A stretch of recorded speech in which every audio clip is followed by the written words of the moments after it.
I always tell people there's two worlds. The streets is a different world. In the city of Newark, carjackings and murders, and sometimes I wake up and it's like, how much of a difference am I really making? Stop ball! Stop ball! I want to win a state championship too, but I want people to go to college. I don't just want to win and ain't nobody going to college. What's the for? People don't understand. If you don't have a plan, the streets have a plan out there for you. I'm smiling, and welcome back to Deadline Part 2. I'm here with a coach, mentor, and former basketball player, Sean Snoop McCray, that is an entrepreneur, author, a basketball coach, and most importantly, a beacon of light for the youth, beacon of light for the young people that he deals with on a daily, consistent basis. Going right back to it. My question to you now is this laboring what you do to young people now, or is it you only giving back what was given to you and it's fulfilling, very fulfilling? No, it is very fulfilling. I used to run into a lot of problems when people used to say, I used to hear things, he only giving back because of the stuff that he did in the community. He don't really care about those kids. And I used to shake that stuff off. Yeah, I'm serious, because, they got caught up in the Zoo Crew madness, and what happened with that. And I always tell people, I had my first team when I was 16 years old. I organized the kids in my community. My brother is 7 years younger than me. So when I was 16, he was 9. So I used to hang in New Community, a complex here in Newark that wasn't far from where I lived. When I say old New Community, the blue doors, that was a community, the blue buildings and all. That was I remember a community within itself. Yeah, so I used to hang over there. So one day I was over there playing basketball, and the guy, Ladio, his name was, he was the program director, I guess, for the recreation in New Community. Mm-hmm. And he said they're starting a league, and they're gonna have a draft with kids in New Community. And I asked him, I said, well, I have some kids in my neighborhood, can I bring them to play in the league? And he said, yeah. So I'm 16, I'm playing my own self, and I went back, I organized some kids, Fairview Homes, which was built right across the street from where I was living. And I organized 12 kids, and we would walk to New Community and play in that summer league. 2 summers. The first summer we won the championship. The second summer we lost in the championship. The third summer I was already on my way to college, so I couldn't really compete in the league. But I had a team when I was 16 years old. We practiced in Cleveland Playground. I had no gym. I mean, it's summertime, so it wasn't too bad. We were in Cleveland, West Kenny Playground, and Newton Street Playground, because that was in New Community, so that's where the league was, at Newton Street. So I used to get these kids up on Saturday mornings. 8 o'clock was practice. And whatever was taught to me by my coaches at St. Rocco's, my coach at St. Benedict's, I used that with those kids. Whatever drills they did with me, I did with them. And I always tell people, I had a team when I was 16 years old. I'm not doing this because I was in the streets. I was doing this before that. So this probably was always my calling. I just fell off the boat a little bit and tried to figure life out and came back to what I was doing. Well, would you say that you didn't fall off the boat because if you wouldn't have went through where you are, would you be where you are now is the question. I don't know. And I always tell people, I think you do know. I would never change anything. Because you're constantly, continuously telling that to individuals that you see yourself in daily, over and over and over again. And as we did with our parents, or whoever the male was at that time, if it wasn't your father, not you, any of us, white, black, or whatever, they can tell you who you're going to be because they've been there. Right. But our mothers iterated and emphasized to us, show me your friends, and I'll show you what you're going to be. Right. No, I agree with that. Now, the same thing that there's an old proverb that speaks about, they'll say, well, how you doing today? Same old milk, just a different taste. Right. Now, that happened in 84 and in 85 when hip-hop was still considered a back burner culture even music-wise, what's the difference that you grew up in more so than me with hip-hop that you see different today than then, except for the fact that they labored, and would carry cases of albums or whatever else to parties, besides for the facelift aspect, from a culture perspective, what have you seen that's been watered down and omitted? And I'm an avid fan of hip hop, and back then when I was coming up, everything was conscious. It was conscious rap. It was more like community for the people, like KRS-One, Run DMC, you know, Eric B. and Rakim.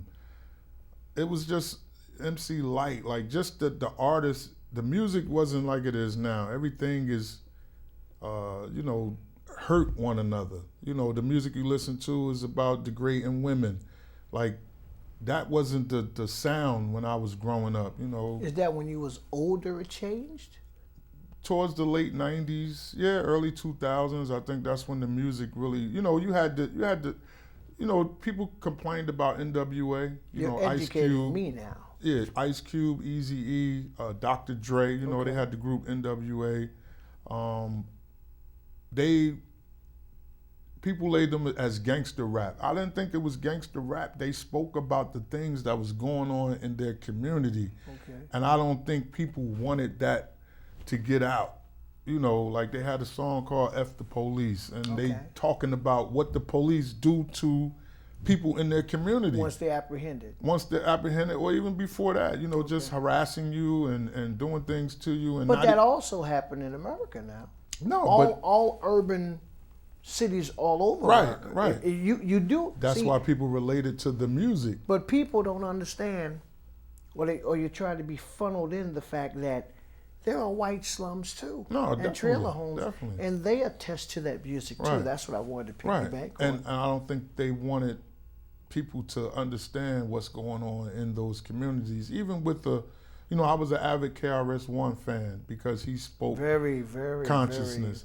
Then knowledgeable. Tupac came along, and I was a Tupac fan because I felt the things that he was saying, and just to listen to him in interviews. And I'm like, Get deep, because that's, to me, going two different ways. Right. I know a little bit about both of them. I know Chris personally, and it's like, now what I want to say, stay there. mm-hmm. I'm going to throw the Ghetto Boys in the middle. Oh, I No, love the Ghetto Boys. No. I done gave you three Right. avenues. I want you, that's your time. I knew of them Mm-hmm. and would drive to work listening to the Ghetto Boys. Now, no, and KRS occasionally, but Tupac, that was on something different. But the Ghetto Boys and KRS, I can attest to them. Right. It was two different forms of hip hop, but the message was the same. They just came across differently. Ghetto Boys was a little bit more aggressive and raunchy with it. KRS broke it down, you know, with like you really had to listen to what he's saying. Now, Ghetto Boys, if you in the community and you listening to Ghetto Boys, you're like, oh yeah, and it's like, yeah, you know, even though they use a lot of profanity and aggression in their lyrics and their rap, there was a message in it. And then Tupac, there was another message, but his poetic, and it came from his upbringing with the Black Panther Party, Culture. being that his mother was a Panther. So he saw different things and brought it to light. And I think when it changed, man, because I didn't think That's your time. You have to explain for us. Right, but I don't when think did you people see it? wanted at 25, 26, and that's what I'm saying. At that time, we were conscious to what was going on in America because the music we listened to talked about it, about the things that was being done wrong to poor Americans, underprivileged people. Well, let me ask this: is America Mm-hmm. and urban America two different things? Definitely, and Explain. It You say- got to go. You got to go But there. it says that in the intro, man. Like I said, I tell people it's two worlds. You know, you may be living in one world. I mean, you worked in the justice system. You worked in the system, so you saw it from another perspective. But you probably didn't know them guys in the community. I did. Okay, so because you're So from Newark, so that's you saw why some. I didn't have. Let me say this here. When I came into law enforcement from Newark Sheriff to the prison system as an officer, 30 years, the athlete, as you know, even when you came through, you had a card. You could go everywhere. Because you was an athlete. You was an athlete. In this town and wherever else Wherever you else. went. It didn't matter about your color or whatever. Right. In the penal system, if you were an athlete and respected, and you saw someone that you competed against, the respect was still there, but they just had to pay their debt to society for what they did. Right. And you would try to convey to them that they can still utilize that God-given talent, because it's a God-given talent Right. in all aspects, not only sports, just per se, to help someone else that you see yourself in. That's the difference of a lot of officers now, and then is that we played on the streets, even up to your time. So we interacted in different cities, Right. whereas now, I'll say as of the last 10 years, and with the COVID, the isolation of being able to connect, reflect, orchestrate, organize, fellowship was abolished. So I only know you from abroad. We cannot meet and eat. We cannot meet and greet. We can't congregate at the 7-Eleven or Salvation Army. Can't do any of them things now. So you really don't know who's who. You see one facet here on the court, but you don't see them no more. Whereas during that time, I think you can speak of this. Yeah, I'll give an example. Snap. Remember Snap? It's from Shabazz. Wait, Snap. He ended up dying. Oh, yeah, he Snap. was an officer. Yeah, now, yeah. Snap grew up under me like you. Heck of a baseball player. More of a baseball player than basketball. And he was a community guy. We were community guys, so everybody in our community knew us. And then we would go abroad and compete in different things every place else. Right. Whereas now, it's different if you don't compete and know people in your neighborhood because everyone is locked in. So that's the difference that I see the component in some, not all cops, not all law enforcement, is that there's a certain compassion that you have to have, not only for the person that's paying your salary, but from and of and about your community. Right. That's really heavy for me.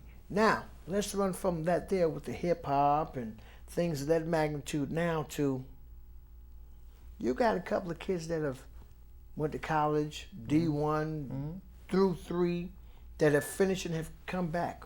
How's it going with those kids? Well, that's when, I deal with a lot of kids. Like, with my program, there's no tryouts. If your kid wants to play, we'll take them. Stay right there. We had to try out and get cut. Well, high school, at Central, I have to have tryouts. I'm talking about my Zoo Crew program. Okay. I don't have to have tryouts if your kid, but it's not all basketball. I always say it's more than basketball because everybody's not a basketball player. True. Sometimes the parent brings the kid because the kid needs some type of discipline, some type of mentorship, and we offer that as well, but it's through basketball. Now, once it's over and you say, oh, he's messing up in school now, come here, let me talk to you. Now the mentorship comes in. But we got Because you on you the have a relationship with you have the a child. relationship with the child. And the parent. And the parent. And as the child grows, some of them say, this is not for me, I'm not going to do basketball. But you've captured them for that year or two, that 6 months, however long they was with you. Because you didn't quit. Because you So didn't now quit. you use that to whatever endeavors you're going to. Right. And on my Central staff, I have 2 coaches, Darnell Mangan and Dow Harvey. Dow Harvey? Junior. Yes. Wait. That's his dad. Baseball. Darryl Harvey and myself went to school. He stayed on Avon. I stayed on 19. Everybody else in the neighborhood went to West Side. Okay. We went